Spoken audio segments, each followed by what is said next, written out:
GS का question देख लेते हैं, मतलब कि जनरल साइंस का क्वेश्चन देख लेते हैं। ठीक है, आधा जनरल साइंस का क्वेश्चन रहता है, आधा क्या होता है कि इसमें जीके रहता है। ठीक है, तो सबसे पहले हम क्या कर लेते हैं, जनरल साइंस का ही क्वेश्चन देख लेते हैं। देखिएगा क्वेश्चन नंबर 1 बता देते हैं। देख लीजिए, ये क्वेश्चन नंबर 1 है। क्या कह रहा है इसमें कि एक वयस्क मानव कंकाल में कितनी हड्डी होती है। हम लोग अच्छी तरह से जानते हैं कि एक वयस्क मानव में कितने हड्डियां होती है, 206 हड्डी होती है। हम लोग अच्छी तरह से जानते हैं, बच्चों वाली बात है ये फर्स्ट नंबर आपका। सेकंड नंबर आंसर क्या होगा, बिल्कुल करेक्ट होगा कि 206 हड्डी होती है। जो बच्चे होते हैं, जो शिशु होते हैं, उसके शरीर में जो होती है वो 306 308 के आसपास में हड्डियां होती है। अब थोड़ा सा इसके बारे में समझ लीजिए कि मानव शरीर में जो होती है, वयस्क मानव शरीर जो होता है, उसमें टोटल जो है 206 हड्डी तो होती ही है। अब ये जान लीजिए कि सबसे ज्यादा हड्डी शरीर में कहां पाई जाती है, क्योंकि कभी कभी आपको पूछ देता है। ठीक है, तो सबसे ज्यादा जो हड्डी अपने शरीर में सबसे ज्यादा किस अंग में पाई जाती है, हाथों में पाई जाती है। किसमें, हाथों में। एक हाथ में अगर देखा जाए तो हड्डियों की संख्या जो है 27 होती है एक हाथ में, दूसरे हाथ में 27 होती है, दोनों को मिला दिया जाए तो 54 जो है हड्डी होती है। सबसे ज्यादा हाथों में ही हड्डी पाई जाती है। ठीक है, दूसरे नंबर की अगर बात कर लेते हैं कि इसके बाद जो है सबसे हड्डी कहां ज्यादा पाई जाती है, तो सबसे ज्यादा इसके बाद जो होते हैं वो पैरों में पाई जाती है। कितनी पैर में पाई जाती है, तो एक पैर में 26 हड्डी पाई जाती है, दूसरे पैर में 26, दोनों को मिला दिया जाए तो 52 हड्डी पाई जाती है। ठीक है, तो इसको ध्यान में रखिएगा। हड्डी जो होती है वो दो तरह से हड्डियां पाई जाती है, एक तो कक्षीय हड्डी होती है, एक उप अंगीय हड्डी होती है। दो तरह की हड्डी होती है। कक्षीय हड्डी जो होती है वो एक तरह से कहिए कि मेन हड्डी होती है शरीर का। ठीक है, कक्षीय हड्डी में, तो कक्षीय हड्डी में मेन हड्डी होती है, वो उसमें कितने हड्डी होती है, तो उसमें जान लीजिए कि 80 हड्डी होती है कक्षीय हड्डी जो होती है सो। ठीक है, और उप अंगीय हड्डी जो होती है तो उसमें से क्या कीजिए कि 206 में से 206 में से 80 को हटा दीजिए तो कितना बच गया, 126 हड्डी बच गया। तो 126 हड्डी जो होता है वो अंगीय हड्डी होता है, उप अंगीय हड्डी होता है। ठीक है, तो इसको ध्यान में रखिएगा, हो सकता है कि किसी भी तरह से आपको क्वेश्चन पूछे जा सकते हैं। ठीक है, वैसे इस सब का डिटेल्स जो है आपको पीडीएफ में मिल जाएगा देखने के लिए। पीडीएफ लेना होगा तो टेलीग्राम से ज्वाइन हो जाएगा। टेलीग्राम का लिंक जो है आपका डिस्क्रिप्शन बॉक्स में दिया हुआ है, उसमें जाकर के ज्वाइन हो जाएगा, पीडीएफ आपको मिल जाएगा। ठीक है, चलिए सेकेंड क्वेश्चन आपको दिखा देते हैं। देख लीजिए, सेकेंड नंबर ये क्वेश्चन कहता है कि कंप्यूटर डेटा का मापने की सबसे बड़ी इकाई कौन सी होती है, ये हमें जाना था। कंप्यूटर डेटा को सबसे मापने की सबसे बड़ी इकाई जो होता है वो क्या होता है कि इयोटा बाइट होता है। क्या होता है, इयोटा बाइट। ये आपका सेकेंड नंबर आंसर क्या होगा कि बिल्कुल करेक्ट होगा कि इयोटा बाइट। अब समझ लीजिए कि कभी कभी ये दे देगा कि एक इयोटा बाइट बराबर कितने जो है जीबी होता है, तो एक इयोटा बाइट जो होता है 10⁻15 यानी कि 15 जीबी के बराबर होता है। ध्यान रखिएगा चीजें, एक इयोटा बाइट बराबर तो पूछे जाते हैं, ये इंपॉर्टेंट है। चलिए नेक्स्ट क्वेश्चन दिखा देते हैं आपको। देख लीजिए, ये अगला क्वेश्चन दे दिया है कि एक बाइट में जो होते हैं वो कितने बिट्स होते हैं, कंप्यूटर का जो मेमोरी होता है वो। ठीक है, तो कभी कभी ये भी पूछ देते हैं, इंपॉर्टेंट है। निबल के बारे में पूछ देगा, कभी कभी जीबी के बारे में, कभी कभी टीबी के बारे में, टेराबाइट के बारे में पूछ देगा। तो ये जान लीजिए कि एक बाइट में कितने बिट्स होते हैं ये हमें जानना है। ठीक है, देखिए एक बाइट की अगर बात कर लेते हैं तो एक बाइट में कितने बिट्स होते हैं, 8 बिट्स होते हैं। कितने, 8 बिट्स होते हैं। ये आपका क्या होगा कि फोर्थ नंबर आंसर बिल्कुल करेक्ट होगा कि 8 बिट्स होता है। अब थोड़ा सा समझ लीजिए, कभी कभी ये क्वेश्चन देता है कि एक निबल बराबर कितना बिट्स होते हैं, तो एक निबल बराबर जो होता है वो 4 बिट्स के बराबर होता है। कितना, 4 बिट्स के बराबर। नोट करते चलिएगा क्योंकि इंपॉर्टेंट क्वेश्चन है और ये क्वेश्चन जो होते हैं बार बार रिपीट किए जाते हैं। ठीक है, दूसरी चीज ये जान लीजिए कि एक बाइट बराबर आपको बता ही दिए कि एक बाइट बराबर 8 बिट्स होते हैं, और ये 1024 बाइट्स बराबर जो होता है 1 किलो बाइट होता है, मतलब 1 केबी होता है। ठीक है, 1024 केबी बराबर जो होता है वो 1 एमबी होता है। 1024 एमबी बराबर जो होता है वो 1 जीबी होता है। 1024 जीबी बराबर जो होता है 1 टेराबाइट होता है। जिसको ध्यान में रखिएगा। इसी तरह से क्या होता है कि सीरीज पूछे जाते हैं। पीडीएफ ले लीजिएगा, पीडीएफ आपको टेलीग्राम पे मिल जाएगा, सारा डिटेल्स उसमें लिखा है, एक बार पढ़ लीजिएगा, याद रहेगा। चलिए देख लीजिए, अगला नंबर ये क्वेश्चन दे दिया है कि मानव शरीर में रक्त परिसंचरण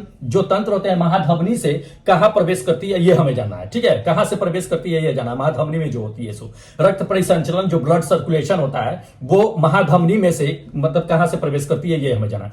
तो ये बाया जो होता है वेट्रिकल जो होता है, बाया वेट्रिकल, वहीं से क्या होता है कि महाधमनी में प्रवेश करती है। ठीक है, तो ये आपका क्या होगा कि ये सेकंड नंबर आंसर बिल्कुल करेक्ट होगा कि बाया वेट्रिकल से क्या होता है कि महाधमनी में प्रवेश करती है। महाधमनी में प्रवेश करती है तो ये क्या करते हैं कि ऑक्सीजन युक्त जो रक्त होती है वो पूरे शरीर में फैलाने का काम करता है। ठीक है, इसको ध्यान में रखिएगा, इंपॉर्टेंट है। चलिए नेक्स्ट दिखाते हैं आपको। देख लीजिए, अगला नंबर ये क्वेश्चन दे दिया है कि एक सार्वभौमिक दाता व्यक्ति में रक्त समूह कौन सा होता है। तो ब्लड ग्रुप हमें जानना है, जो क्या होता है कि यूनिवर्सल डोनर होता है, किसी को भी ब्लड दे सकता है। तो वो कौन सा होता है, यूनिवर्सल डोनर जो होता है, ये third number O blood group. O blood group जिसके पास में होता है वो किसी को भी ब्लड दे सकता है, जिसको ध्यान में रखिएगा। किसी से ब्लड लेने वाला ग्रुप कौन सा होता है, जो किसी से भी ब्लड आराम से ले सकता है। ठीक है, तो वो ए बी होता है, सर्वग्राही जिसको कहते हैं। ये सेकेंड नंबर, ये सर्वग्राही होता है, ये सर्वदाता होता है। तो इसको ध्यान में रखिएगा, क्वेश्चन पूछे जाते हैं। वैसे तो इजी क्वेश्चन है, आप लोग पढ़े होइएगा। चलिए नेक्स्ट देख लीजिए, अगला नंबर ये दे दिया कि मानव शरीर के किस अंग में जो है लिम्फोसाइट को इसका जो है बनती है। बहुत अच्छा क्वेश्चन है दोस्त। तो लिम्फोसाइट जो होता है कहां बनती है, वो अस्थि मज्जा में बनता है या थाइमस में। अस्थि मज्जा थाइमस कहिए, दोनों में। वैसे जो हाईलाइटेड क्वेश्चन है कि अस्थि मज्जा में ही लिम्फोसाइट बनता है। ठीक है, वैसे आपको जान लीजिए थाइमस भी देता है तो थाइमस भी आप मार सकते थे। ठीक है, तो ये सेकेंड नंबर आपका आंसर क्या होगा कि बिल्कुल करेक्ट होगा कि अस्थि मज्जा में क्या होता है कि आपका लिम्फोसाइट बनता है। ठीक है, चलिए लिम्फोसाइट मतलब क्या होता है कि डब्ल्यूबीसी होता है, डब्ल्यूबीसी को ही लिम्फोसाइट कहते हैं, ध्यान रखना है ये चीजें। चलिए अगला क्वेश्चन देखिए, अगला नंबर क्वेश्चन दे दिया कि टाइटेनियम ऑक्साइड, टाइटेनियम ऑक्साइड का उपयोग जो होता है वो कहां पे किया जाता है, किस उद्देश्य से किया जाता है, ये हमें जानना है। ठीक है, तो इन ऑप्शनों को देखिए, बताइए कि टाइटेनियम ऑक्साइड का उपयोग जो है किस उद्देश्य से किया जाता है। देखिए टाइटेनियम का ऑक्साइड का उपयोग जो है बहुत जगह किया जाता है, एक ही जगह नहीं किया जाता है, बहुत उसका जो है डिमांड है टाइटेनियम ऑक्साइड का। कहां कहां किया जाता है ये जान लीजिए, ऑप्शन में देख लेते हैं। तो ऑप्शन में देख लीजिए, डेटा संग्रह के लिए, मतलब डाटा कलेक्शन के लिए भी इसका इस्तेमाल करते हैं। दूसरी number face powder, face powder आप जानते हो ये जो महिलाएं लोग लगाती हैं, चाहे पुरुष भी लगाते हैं, मेल के लिए भी पाउडर आता है, फीमेल के लिए भी पाउडर आता है, क्रीम भी आता है, वो सभी में क्या होता है कि टाइटेनियम ऑक्साइड का जो है इस्तेमाल किया जाता है। ठीक है, तीसरी चीज ये जान लीजिए कि सफेद पेंट में भी किया जाता है। सफेद पेंट देखते होइएगा, उसमें भी क्या होता है कि टाइटेनियम ऑक्साइड का उपयोग किया जाता है। ठीक है, इसको ध्यान में रखेगा। रबर में भी किया जाता है, इसके अलावा प्लास्टिक में भी किया जाता है, चमड़ा जो होती है उद्योग उसमें भी किया जाता है, कोटिंग वोटिंग जो होता है पेंट वाले कोटिंग के लिए उसमें भी जो है टाइटेनियम ऑक्साइड का इस्तेमाल किया जाता है। तो ये सभी में किया जाता है। अगर देख लिया जाए चारों ऑप्शन में से, तो ये फोर्थ नंबर आपका आंसर क्या होगा, बिल्कुल करेक्ट होगा कि उपयुक्त में सभी में किया जाता है। ठीक है, चलिए नेक्स्ट देख लीजिए, सोना और दे दिया है कि प्लाटिनम, सोना और प्लाटिनम का जो आभूषण बनाता है जोहरी, तो उसमें जो है किस धातु का उपयोग कर देता है उसको भारी बनाने के लिए, ये हमें जानना है। तो इन चारों ऑप्शनों में से देखिए बता दीजिए। ठीक है, जो सोना हो गया, प्लाटिनम का जो ज्वेलरी बनता है, तो जोहरी जो होता है उसको भारी बनाने के लिए उसमें क्या मिला देता है ये हमें जानना है। देखिए वैसे तो हम लोग पढ़े होंगे कि सोना जो होता है क्या होता है कि लिक्विड फॉर्म में होता है लिक्विड फॉर्म में, मतलब कि पूरे लिक्विड नहीं होता है, एक हनी की तरह होता है। तो उसमें जो है क्या करता है कि उसको ठोस बनाने के लिए क्या करता है कि तांबा मिला दिया जाता है। लेकिन अगर उसका वजन बढ़ाना है, वेट बढ़ाना है, कठोर बनाना है, तो उसमें जो हम क्या चीज मिला देंगे जो वो कठोर हो जाएगा। प्लाटिनम जैसे बहुत कठोर होता है, तो उसमें क्या मिला दिया जाता है, जान लीजिए ये चीजें कि उसमें जो मिलाता है इरिडियम मिलाता है। क्या, इरिडियम। ये सेकेंड नंबर, इरिडियम मिला देने से क्या होता है कि वो काफी कठोर हो जाता है और थोड़ा वेट भी बढ़ जाता है उसका। अब इरिडियम का उपयोग जो है सिर्फ इसी में नहीं किया जाता है, बहुत जगह इसका जो है उपयोग किया जाता है, बहुत ज्यादा डिमांड है इसका। कहां कहां किया जाता है, तो जान लीजिए कि धातु को कठोर बनाने में किया ही जाता है, जो आभूषण होता है उसको कठोर बनाने में किया जाता है।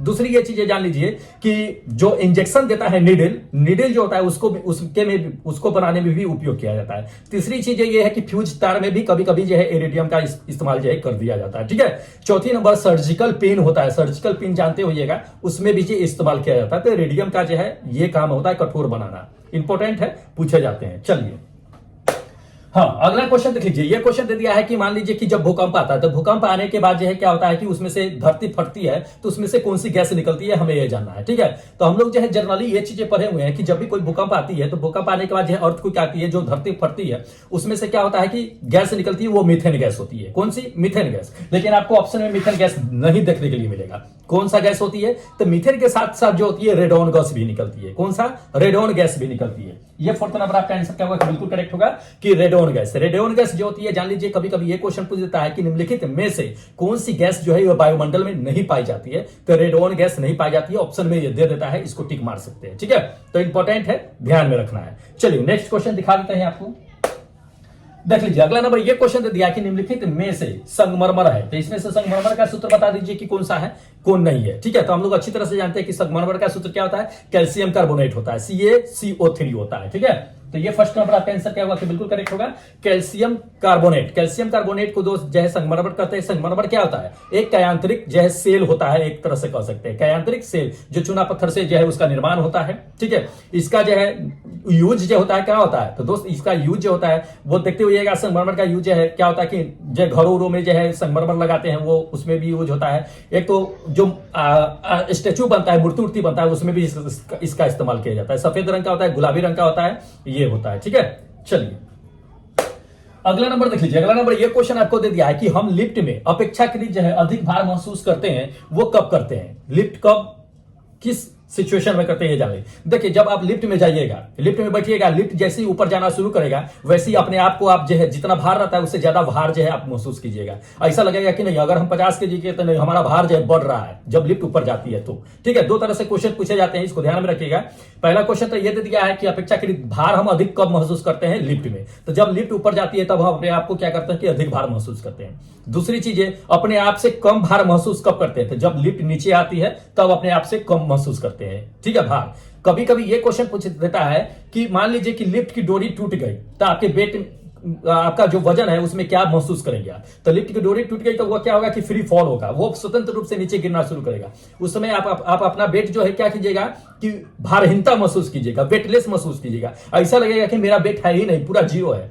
अगर ऐसा मतलब अनुभव किए होइएगा, जैसे कि मान लीजिए कि मेला उला आप जाते हैं तो झूले पर बैठते होइएगा, तो झूला जब ऊपर जाता है तो अपने आप को जो है भार ज्यादा महसूस करते होंगे कि नहीं बहुत ज्यादा भार है, और जब झूला नीचे आना शुरू करता है तब आपकी लगता होगा कि नहीं भाई हम तो गए, सफाई गए, पूरा हल्का महसूस कीजिएगा, एकदम वेटलेस हो जाता है, उसमें जीरो हो जाता है आपका वेटलेस। ठीक है, इसको ध्यान रखिएगा, नीचे आते समय आपका वेट जीरो होगा, तो इंपॉर्टेंट है। इसमें से अगर ऑप्शन देख लिया जाए तो ये सेकंड नंबर आपका आंसर करेक्ट होगा कि जैसे जैसे लिफ्ट ऊपर जाएगा वैसे वैसे आपका क्या होगा कि भार जो है बढ़ता चला जाएगा, जैसे लिफ्ट नीचे आएगा भारहीनता महसूस कीजिएगा। चलिए नेक्स्ट देख लीजिए, अगला नंबर ये क्वेश्चन दे दिया कि मोबाइल की बैटरियों में से निम्नलिखित में से किसका वो यूज करते हैं, तो मोबाइल की ही बैटरी छोड़िए, मोबाइल की बैटरी के साथ साथ जो है लैपटॉप की बैटरी भी हो गई, टैबलेट की बैटरी हो गई, बहुत सारे ऐसे हैं जो रिचार्जेबल बैटरी होते हैं उसमें जो है इस्तेमाल किए जाते हैं। कौन सा इस्तेमाल किया जाता है, लिथियम का इस्तेमाल करते हैं। किसका, लिथियम का, ये फोर्थ नंबर लिथियम का। मोबाइल की बैटरी हो गया, आपको बता दिया, लैपटॉप का हो गया, बहुत सारे रिचार्जेबल बैटरी होते हैं उसमें लिथियम का यूज करते हैं। लिथियम का यूज क्यों करते हैं, क्योंकि दोस्त ये जो होता है क्या होता है कि ज्यादा टिकाऊ होता है और क्या करता है कि स्टोरेज एनर्जी को ज्यादा करके रखता है। ठीक है, लॉन्ग लाइफ होता है, इसलिए जो है लिथियम बैटरी का इस्तेमाल किया जाता है। ठीक है, चलिए अगला नंबर देख लीजिए, अगला नंबर ये क्वेश्चन दे दिया कि कमरे के ताप पर कहता है कि किसकी विद्युत जो है प्रतिरोधक जो होता है वो न्यूनतम होता है, तो रेजिस्टेंस इसमें बताना है कि कमरे के टेंपरेचर पर किसका रेजिस्टेंस जो होता है वो सबसे कम होता है, ये जानना है। देखिए ऐसे अगर हम देख लिया जाए तो सबसे अगर रेजिस्टेंस कम पूछा जाए तो वो चांदी का होता है। किसका, चांदी का होता है, लेकिन चांदी तो ऑप्शन में दिया नहीं है, कोई बात नहीं है। चांदी का सबसे कम जो होता है, सबसे अधिक चालक जो है चांदी ही होता है।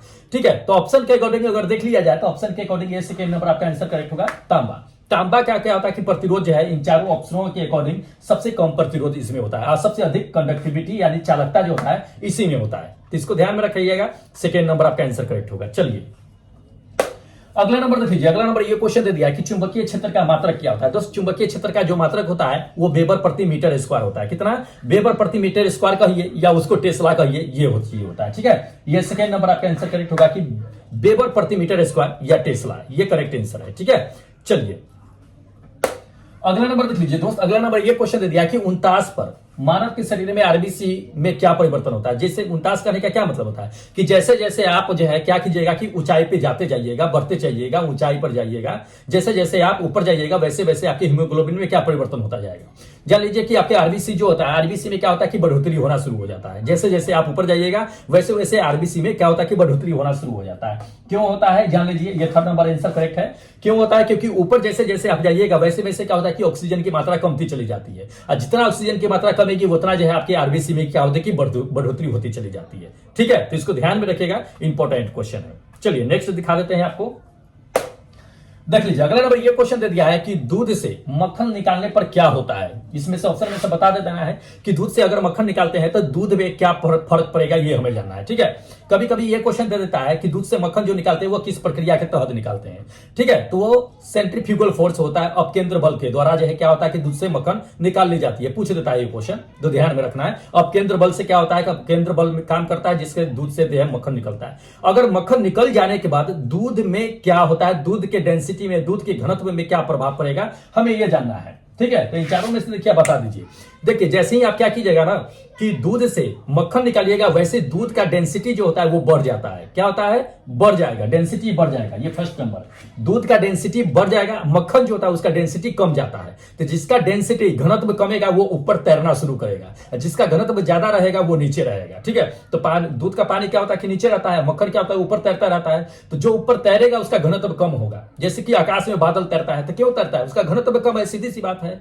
तो घनत्व कम है तो दूध के मक्खन का क्या होता है, घनत्व कम होता है इसलिए तैरता है। मक्खन की बातें करता है तो उसका घनत्व कम जाता है, दूध की जो घनत्व होती है वो बढ़ जाती है। इसलिए ये आपका क्या होगा कि फर्स्ट नंबर आंसर करेक्ट होगा कि दूध का घनत्व जो होता है वो बढ़ जाता है। ठीक है, चलिए अगला नंबर देख लीजिए। अगला नंबर ये क्वेश्चन दे दिया कि टोबैको जो है मोजेक कर दिया है कि वायरस का संबंध किससे, तो यह एक तरह का वायरस ही है, यह विषाणु से संबंध रखता है। ठीक है, ये कहां पे होता है जान लीजिए, तंबाकू वाले पौधे में ये वायरस फैलता है ज्यादातर करके। अब सिर्फ तंबाकू वाले के बात नहीं कर रहे हैं हम आपको कि तंबाकू में ही सिर्फ जो है टोबैको मोजेक फैलता है, ऐसा नहीं।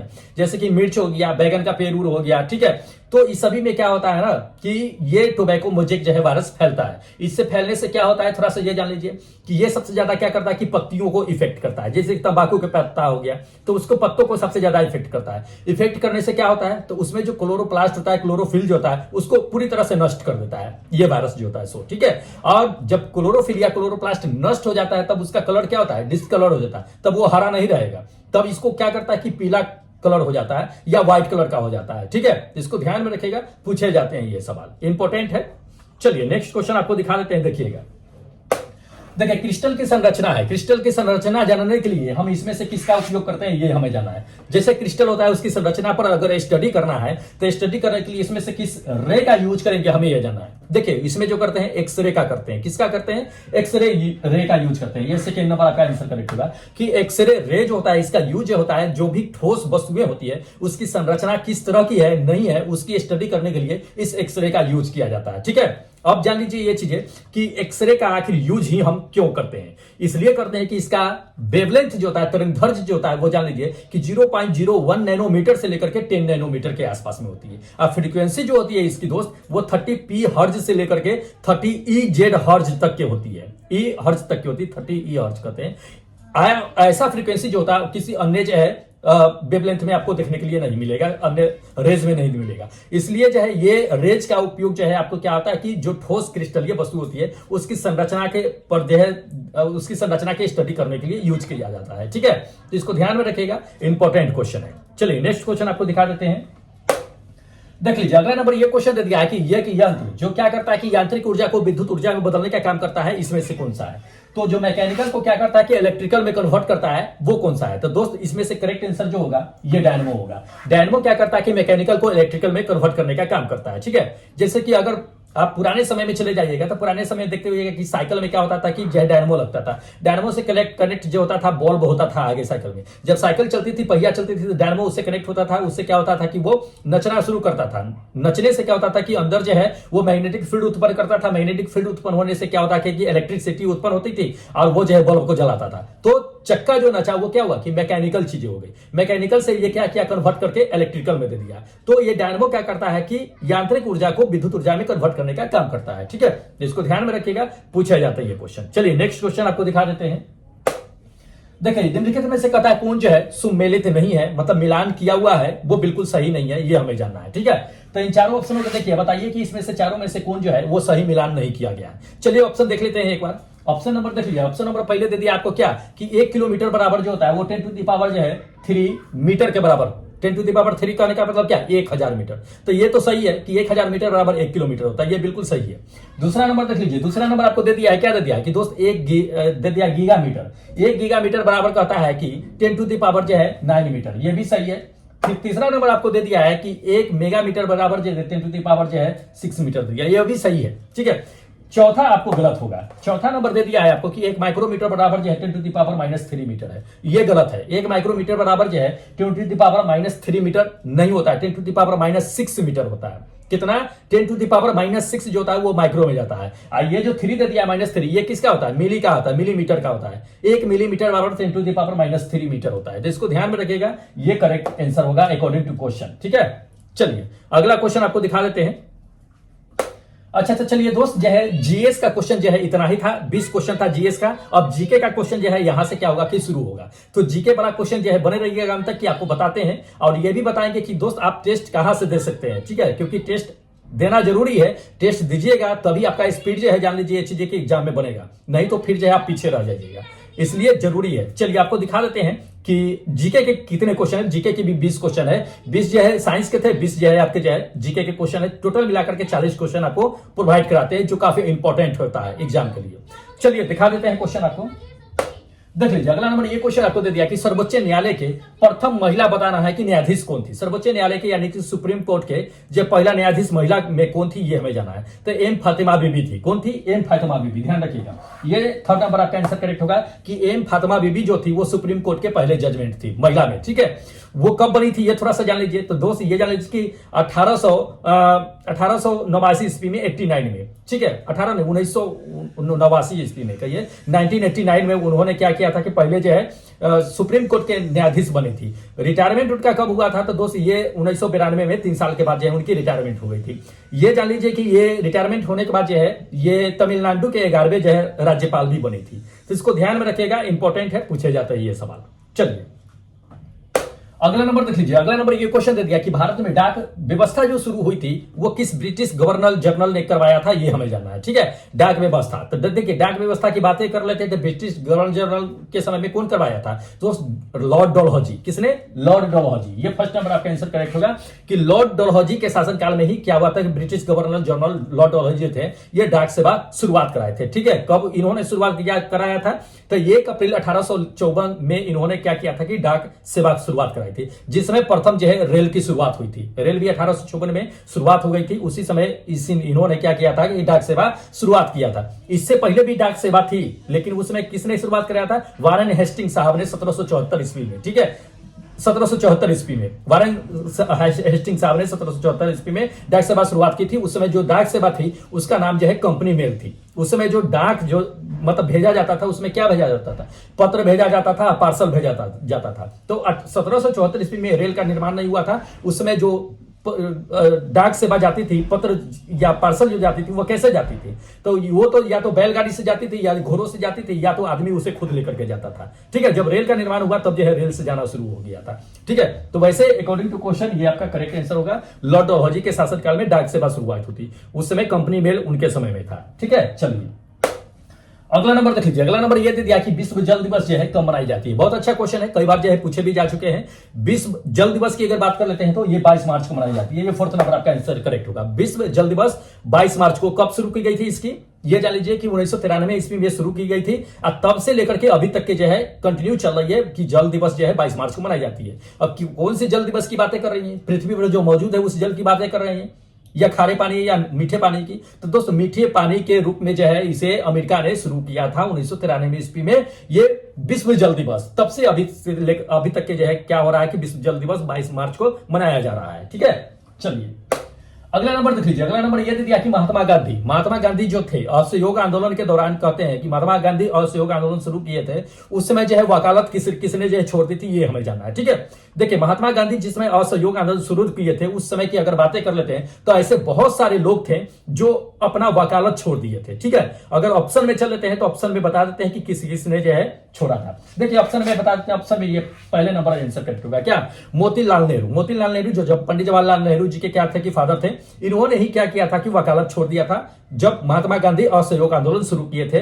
तब। अब जान लीजिए कि सिर्फ मोतीलाल नेहरू जी ही वकालत नहीं छोड़े थे, उसमें बहुत सारे ऐसे लोग थे जो अपनी वकालत छोड़ दिए थे। कौन कौन थे? थोड़ा सा नाम समझ लीजिए, नाम याद रखिएगा या कॉपी पर नोट कर लीजिएगा क्योंकि पूछे जा सकते हो। जरूरी नहीं कि आपको मोतीलाल ही दे देगा, कुछ और भी दे सकते हैं।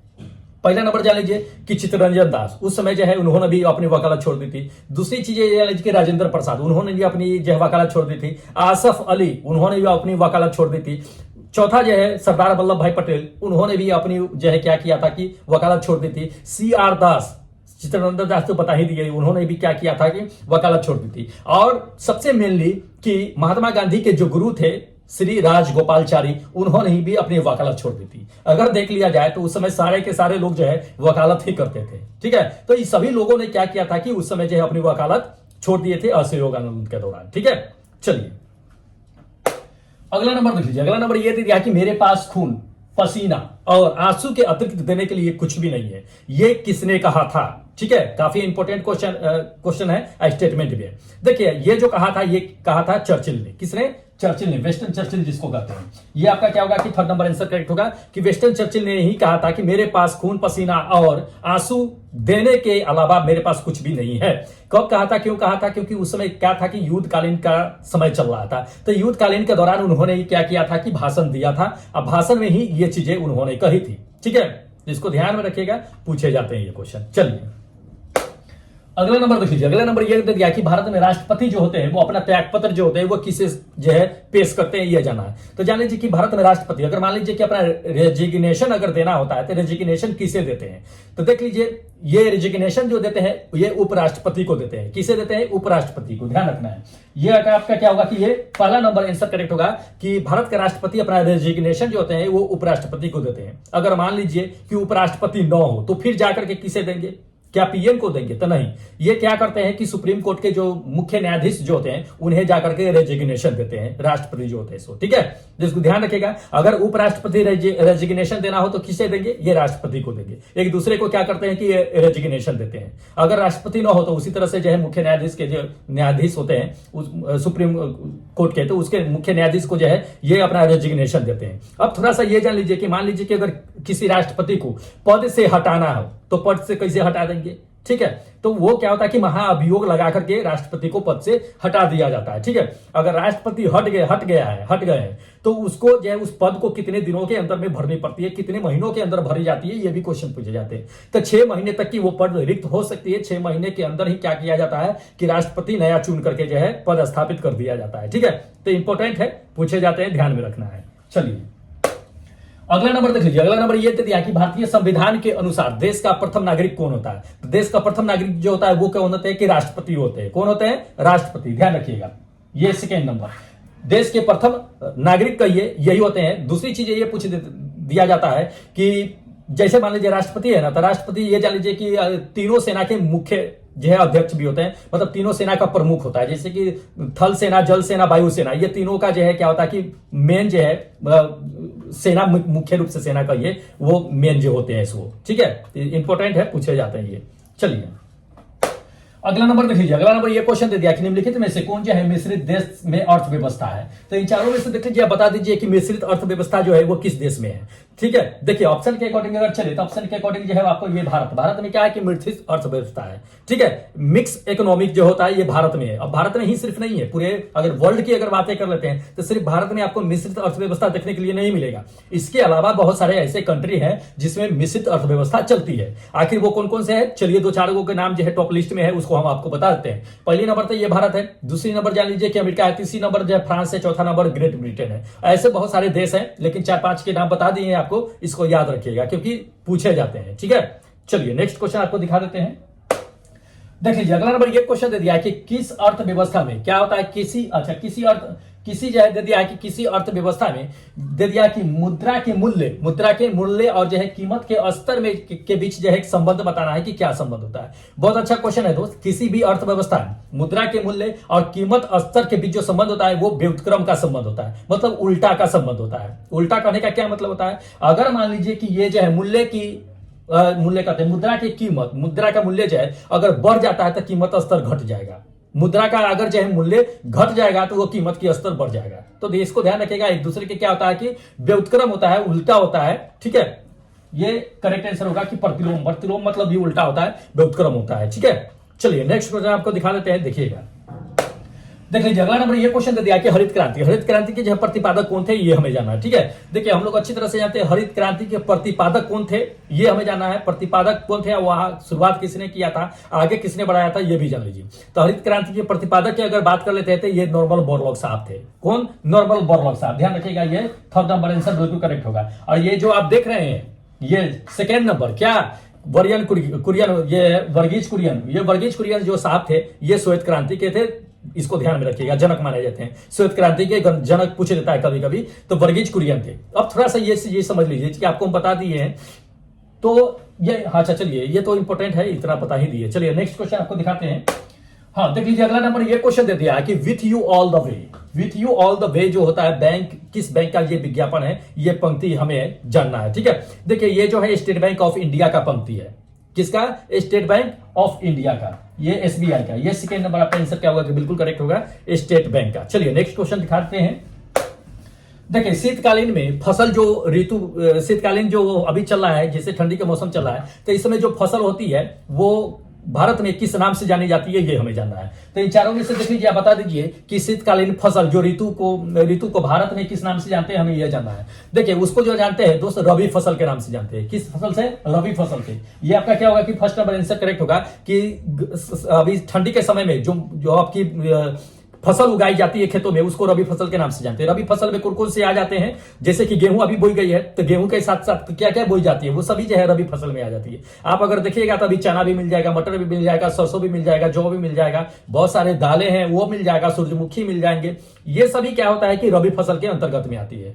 खरीफ फसल के अंतर्गत कौन कौन से आता है, कभी कभी पूछ देता है, तो खरीफ फसल जो होती है वो क्या होता है कि गर्मियों के मौसम में, बरसात के समय में क्या होता है कि शुरू होता है। जैसे कि धान हो गया, धान के समय में क्या होता है कि खरीफ फसल उगाई जाती है। तो इसको ध्यान रखिएगा, इंपॉर्टेंट है। चलिए नेक्स्ट क्वेश्चन आपको दिखा देते हैं। अगला नंबर देख लीजिए, कहता है कि वायुमंडल में अगर मान लीजिए कि अचानक जो है कमी आने लगती है, वायुमंडलीय दाब जो होता है उसमें अगर अचानक जो है कमी आने लगती है, तो क्या होने की सूचना इसमें मिलती है, हमें यह जाना है। देखिए वायुमंडलीय दाब को मापने वाले जो यंत्र होते हैं उसको क्या कहते हैं हम लोग दोस्तों, उसको कहते हैं बैरोमीटर। तो बैरोमीटर में अगर पाठ्यांक जो होता है वो अचानक जो है नीचे अगर गिरना लगता है, तो वो किसका जो है इंडिकेट करता है, किसका सूचक है ये। तो दोस्त जब अचानक ये चीज गिरने लगता है तो जान लीजिए कि वो जो होता है तूफान आने का इंडिकेट होता है, कि बैरोमीटर में पाठ्यांक नीचे अचानक गिरा है, मतलब मौसम बिगड़ने वाला है।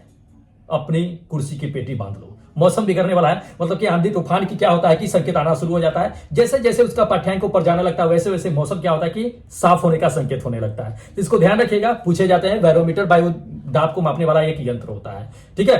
तो इंपॉर्टेंट है, इसमें देख लीजिए आंसर जो होगा ये फर्स्ट नंबर आपका आंसर क्या होगा कि बिल्कुल करेक्ट होगा कि तूफान आने का संकेत आता है, ठीक है। चलिए हाँ देख लीजिए ये क्वेश्चन, अगला नंबर ये क्वेश्चन आपको दे दिया है, इंपॉर्टेंट है दोस्त, पूछे जाते हैं। क्या दे दिया है कि कौन सा ग्रह जो है हरे रंग का जो है प्रकाश उत्सर्जित करता है, ये हमें जाना है, ठीक है। तो इसमें से देख लीजिए, आप बता दीजिए। पहला दे दिया चंद्रमा, चंद्रमा कोई ग्रह नहीं है, ये तो उपग्रह है। दूसरा नंबर दे दिया है कि वरुण, तीसरा नंबर आपको दे दिया है क्या बृहस्पति, या चौथा नंबर दे दिया है शनि। इन चारों में से कौन से ग्रह है जो हरे रंग के प्रकाश उत्सर्जित करते हैं और क्यों करते हैं, ये भी जान लीजिए।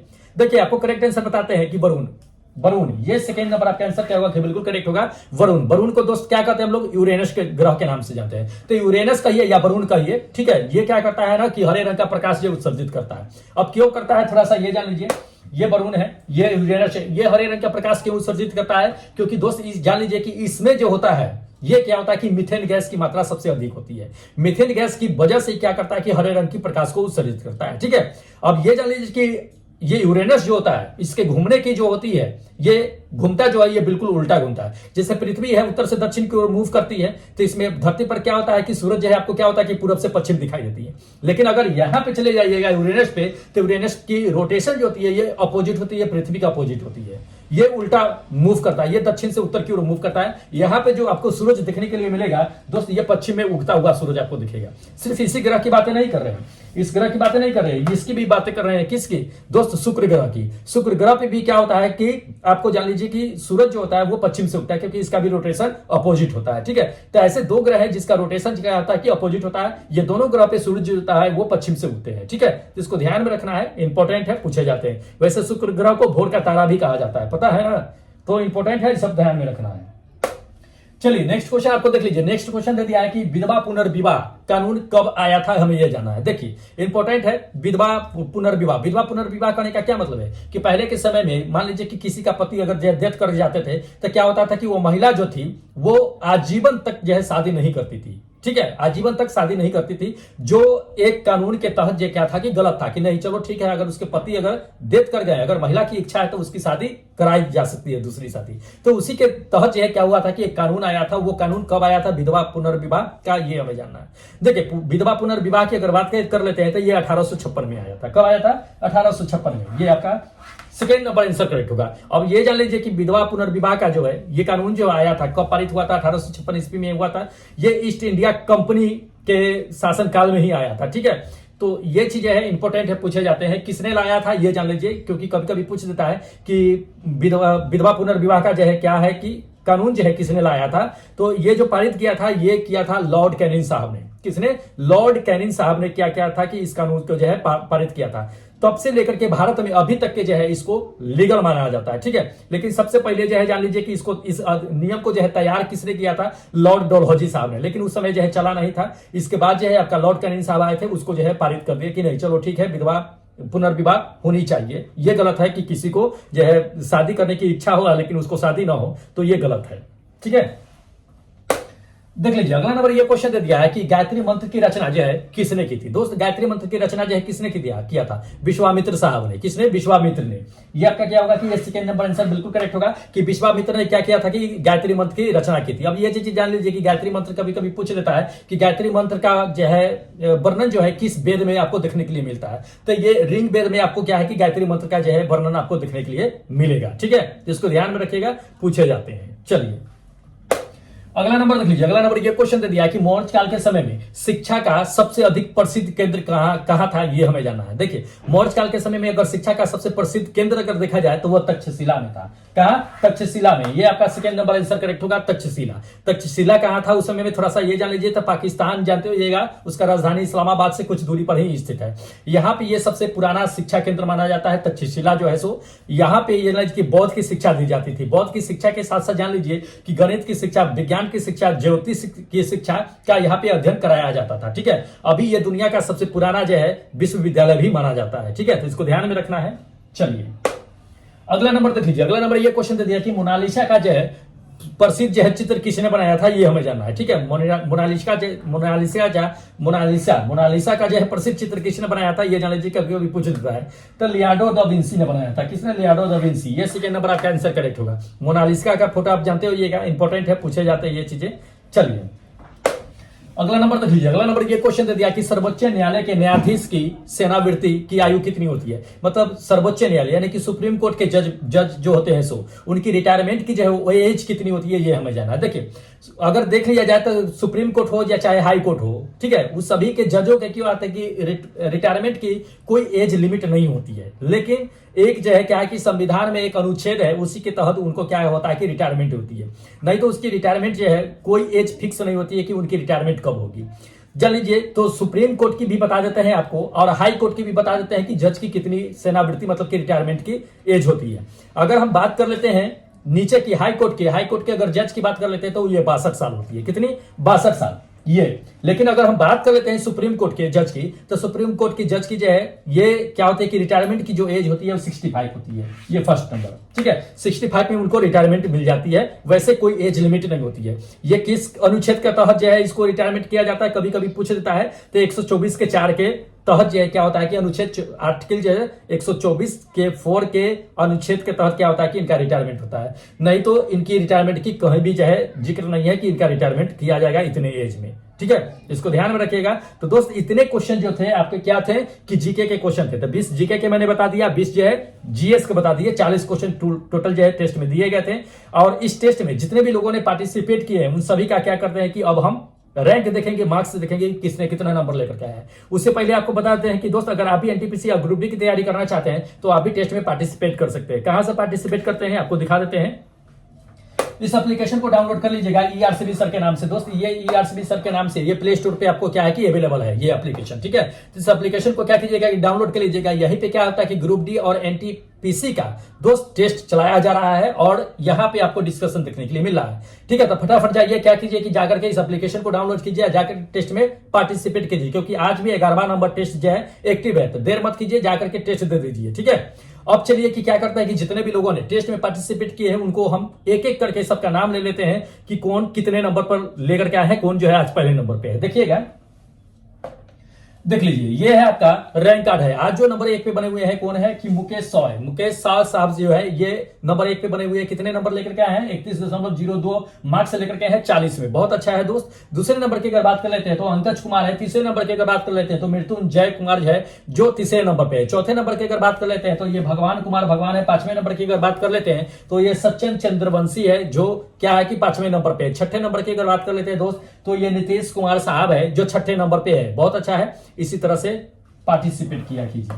चलिए 7वें नंबर की अगर बात कर लेते हैं तो नीलेश भाई है, जो नीलेश यादव है, जो आपके 7वें नंबर पे है। 8वें नंबर की अगर बात कर लेते हैं तो ये प्रिंस कुमार है। 9वें नंबर की अगर बात कर लेते हैं तो 9वें नंबर पे क्या है कि रत्नाकर भाई है, जो क्या है कि 9वें नंबर पे है। चलिए 10वें नंबर की अगर बात कर लेते हैं, 10वें नंबर पे देखिएगा कि लक्ष्मण कुमार है कानवेर करके, जो 10वें नंबर पे। 11वें नंबर की अगर बात कर लेते हैं तो सुमित भाई है। 12वें नंबर पे देख लीजिएगा रामसेन है। 12वें नंबर पे रामसेन कुमार जो है 12वें नंबर पे है। चलिए 13वें नंबर की अगर बात कर लेते हैं दोस्त, 13वें नंबर पे कौन है आपका कि मंटू शर्मा है, जो 13वें नंबर पे। 14वें नंबर की अगर बात कर लेते हैं तो कमलेश कुमार है। उसके बाद 15वें नंबर की अगर बात कर लेते हैं तो ये मणिकांत भाई है, जो 15वें नंबर पे है। ठीक है। 16वें नंबर की अगर बात कर लेते हैं ये सुजीत कुमार है, जो 16वें नंबर पे है। 17वें नंबर की अगर बात कर लेते हैं तो ये बम्बम भाई है। 18वें नंबर की अगर बात कर लेते हैं तो दोस्त ये श्वेता कुमारी, जो 18वें नंबर पे बनी हुई है। बहुत अच्छा है श्वेता, इसी तरह से टेस्ट कंटिन्यू दिया कीजिए। चलिए उसके बाद 19वें नंबर पे है। 19वें नंबर पे क्या है कि मिथिलेश कुमार है। उसके बाद 20वें नंबर की अगर बात कर लेते हैं तो ये मोहन कुमार है। उसके बाद जो है 21वें नंबर पे अगर बात कर लेते हैं तो ये पवन है। पवन जो हनुमानगढ़ से है, बहुत समय से ये टेस्ट दे रहे हैं। ठीक है। 16वें नंबर की अगर बात कर लेते हैं तो 16वें करते हैं। 22वें नंबर की अगर बात कर लेते हैं तो ये चंदन कुमार है। उसके बाद 23वें नंबर की अगर बात कर लेते हैं तो सुशील पाल है। उसके बाद 24वें नंबर की अगर बात कर लेते हैं तो ये फरियाद अंसारी है, जो 24वें नंबर पे है। चलिए उसके बाद देख लीजिएगा 25वें नंबर की। 25वें नंबर की अगर बात कर लेते हैं ये सुरवेंद्रा है। उसके बाद 26वें नंबर की अगर बात कर लेते हैं ये कमला कुमारी है। कमला कुमारी, थोड़ा सा और मेहनत करने की जरूरत है, थोड़ा सा आप और मेहनत कीजिए। ठीक है। 26वें नंबर पे है। 27वें नंबर पे है। 27वें नंबर पे क्या है कि विपुल कुमार है, जो 27वें नंबर पे है। उसके बाद आपको दिखा देते हैं 28वें नंबर की अगर बात कर लेते हैं तो 28वें नंबर पे कौन है कि बबली प्रजापति है। 29वें नंबर की अगर बात कर लेते हैं 29वें नंबर पे देवानंद प्रसाद है। उसके बाद 30वें नंबर पे ये माधव भाई है, जो 30वें नंबर पे है। ठीक है। चलिए 31वें नंबर की अगर बात कर लेते हैं तो ये विपुल कुमार। 31वें नंबर ना, 31वें नंबर पे विपुल कुमार नहीं है, बल्कि आपको बताते हैं कि कौन है। हाँ चलिए 31वें नंबर पे आपका जो है ये बने हुए हैं कौन है कि राहुल मुंजे है। 32वें नंबर पे क्या है कि ये अपना विनय भाई, जो यूपी से है। ठीक है। चलिए अब नॉन स्टॉप जो टेस्ट दिए हैं एनटीपीसी में, उसको देख लीजिए कि एनटीपीसी वाले जो है नॉन स्टॉप जो टेस्ट दिए हैं उसको बता देते हैं। ये नॉन स्टॉप में है अभी जो है, ये 1 फरवरी से इसका टेस्ट जो है मेन रूप से चलेगा, लेकिन जो लोग जो है परचेज कर लिए हैं उनका आपको हम क्या करते कि बताते चल देते हैं। ठीक है। देखिए आपको जो है पहले नंबर पे अगर देख लेते हैं तो ये कुमुद है, रंजन है, जो पहले नंबर पे। दूसरे नंबर पे क्या है कि कमलेश भाई है। तीसरे नंबर की अगर बात कर लेते हैं तो ये जितेंद्रा है, जो तीसरे नंबर पे है। चौथे नंबर पे कौन है कि विनय भाई, जो यूपी से है। ठीक है। 4 लोग हैं अभी। उसके बाद आपको बताते हैं कि देख लेगा ये नॉन स्टॉप जो है ग्रुप डी वाले हैं, तो एमडी जो है आसिफ भाई है, जो 1 नंबर पे हैं। उसके बाद जो है छोटे लाल है, जो दूसरे नंबर पे। तीसरे नंबर की अगर बात कर लेते हैं तो ये विनय भाई, जो यूपी से है। ठीक है। तो दोस्त इतने लोगों ने क्या किया है कि टेस्ट में पार्टिसिपेट किए हैं, जिसका हम नाम बता दिए हैं कि हाँ कि किसने कितना नंबर लेकर के आए हैं। तो आप देख लीजिए दोस्त, थोड़ा सा और मेहनत करने की जरूरत है, थोड़ा सा मेहनत और बूस्ट कीजिए, लगातार बने रहिएगा दोस्त, क्योंकि आपके एग्जाम तक के जो है टेस्ट सेट चलती रहेगी। आप लोगों का हम डिस्कशन यहीं पे कराते रहेंगे। एक्स्ट्रा भी क्लास आएगी, जल्द ही आने वाली है, तो दोस्त वेट कीजिए, आप लोगों को भी एक्स्ट्रा मटेरियल दिया जाएगा। ठीक है। तो चलिए क्या कीजिएगा दोस्त, चैनल को सब्सक्राइब कर लीजिए, बेल आइकन को ऑन कर लीजिएगा, और दोस्त जाकर के टेस्ट लगा लीजिएगा, क्योंकि आज 11वां नंबर टेस्ट आपका एक्टिव है। ठीक है। चलिए अब हमें इजाजत दीजिए, क्योंकि फिर मिलेंगे अगले बार एक नए वीडियो, एक नए सेट के साथ। तब तक जय हिंद दोस्तों।